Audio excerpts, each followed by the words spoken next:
I den her video vil jeg prøve at vise dig, hvordan dit dokument ser ud, når du har delt det med andre. Først skal de gå ind på dokumentet.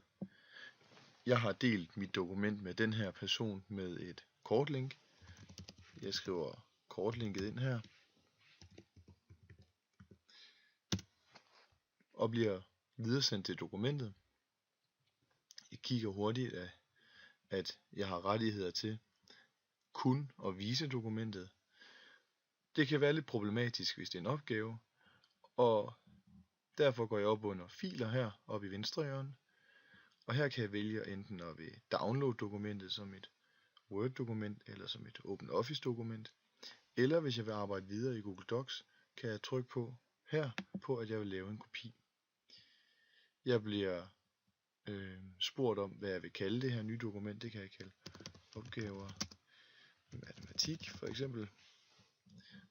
Og jeg vælger at trykke OK.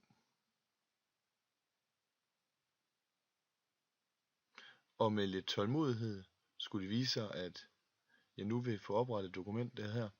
Og som I kan se oppe i venstre hjørne hedder det opgaver i matematik, og det var det jeg kaldte mit dokument. Jeg kan nu flytte rundt på dokumentet ind i mit drev,